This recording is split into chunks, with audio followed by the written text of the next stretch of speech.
ವಿಧಾನಸಭೆಯಲ್ಲಿ ವಿಪಕ್ಷಗಳ ಸಭಾತ್ಯಾಗದ ಮಧ್ಯೆ ಜಿ ಬಿಲ್ಲನ್ನು ವಿರೋಧಿಸಿ ಸರ್ಕಾರ ನಿರ್ಣಯ ಮಾಡಿಕೊಂಡಿದೆ ಅಂತ ಏನು ಬೇಕಾದ್ರೂ ಮಾಡ್ಕೋಬೋದು, ನಿಮ್ಮ ಹತ್ರ ಮೆಜಾರಿಟಿ ಇದೆ.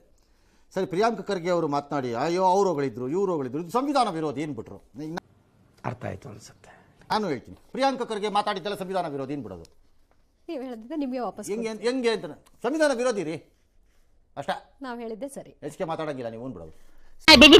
ಅಂತ ಬಿಕ್ಕಳ್ತಾ ಇದ್ರೆ ನನಗೆ ಸಂವಿಧಾನ ವಿರೋಧಿ ಆದರೆ ಸಂವಿಧಾನವನ್ನ ಅರೆದು ಕುಡಿದು ಬಿಟ್ಟಿರೋ ನೀವು ಎಲ್ಲೋಗಿ ಚಾಲೆಂಜ್ ಮಾಡ್ಬೇಕಾವಾಗ? ಇದನ್ನ ಜಾರಿಗೆ ತಂದಿರೋ ಕೇಂದ್ರ ಸರ್ಕಾರ ನೀವು ಹೇಳ್ಬಿಟ್ರಿ, ರೆಸಲ್ಯೂಷನ್ ಮಾಡಿ ಹಿಂಗೆ ಕಳಿಸ್ಬಿಟ್ರಿ, ಲೆಟರ್ನ ಹಿಂಗೆ ಅಂದ್ಬಿಟ್ರಿ ಅಂತ ತಕ್ಷಣ ಅವ್ರೇನು ರಿಪೇರಿ ಮಾಡಲ್ಲ. ಹಾಗಾದ್ರೆ ಎಲ್ಲೋಗ್ಬೇಕು ಇದಕ್ಕೆ? ಯಾಕೆ ಹೋಗಿಲ್ಲ ನೀವಾಗಲಿ, ನಿಮ್ಮ ಪಕ್ಷ ಆಗಲಿ, ಅಥವಾ ನಿಮ್ಮ ತಂದೆಯವರ ಅಧ್ಯಕ್ಷರಾಗಿರೋ ಪಕ್ಷ ಆಗಲಿ, ಯಾಕೆ ಹೋಗಿಲ್ಲ ಇನ್ನೂ? Why have you people not challenge it? Why this drama of this resolution? Drama. Rahul Gandhi ಮೆಚ್ಚಕ್ಕೆ ಡ್ರಾಮಾ. ವಿಷಯ ಅಯ್ಯಯ್ಯೋ. ಬಿಜೆಪಿಯವ್ರು ಕೆಲವುದ್ರಲ್ಲಿ ಮೇಲ್ಗಡೆ ಬಿಜೆಪಿ ಹೈಕಮಾಂಡ್ ಮೆಚ್ಚಕ್ಕೆ ಡ್ರಾಮಾನು, ಹಂಗೆ ಇವರು ಡ್ರಾಮಾ ಬಿಟ್ರೆ ಏನೂ ಇಲ್ಲ.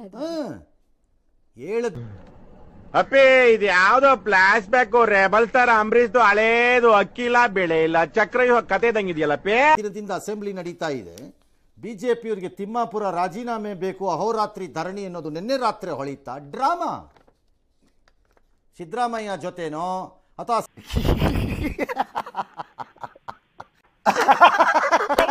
ಸರ್ಕಾರದಲ್ಲಿ ಯಾರೋ ಒಬ್ಬರ ಜೊತೆ ಯಾರೋ ಡ್ರಾಮಾ. ಇದು ಹೊಂದಾಣಿಕೆ ರಾಜಕೀಯದ ಬ್ರಿಲಿಯಂಟ್ ಎಕ್ಸಾಂಪಲ್. ನಿನ್ನೆ ಇವ್ರದ್ದು ನಿಮ್ದು ಅಹೋರಾತ್ರಿ ಧರಣಿ ಬ್ರಿಲಿಯಂಟ್ ಎಕ್ಸಾಂಪಲ್.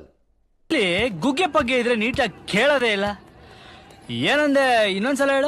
ನಿಮ್ಮ ಅಹೋರಾತ್ರಿ ಧರಣಿ ರಾಜ್ಯಕ್ಕೆ ತೋರ್ಸಕ್ಕೆ ಅಹೋರಾತ್ರಿ ಧರಣಿ ಯಾವಾಗ? 6,000 ಕೋಟಿ. ಯಾವಾಗ? ಸದನ ಮುಗಿಯಕ್ಕೆ ಇನ್ನೇನು ಕೊನೆ ದಿನ ಅಂದಾಗ. ಎಲ್ಲರೂ 10 ಸೆಕೆಂಡ್ ಮೌನಾಚರಣೆ ಮಾಡೋಣ. Is it not a drama? BJP leaders in Karnataka has compromised with Karnataka government. ಅನುಮಾನನೇ ಇಲ್ಲ.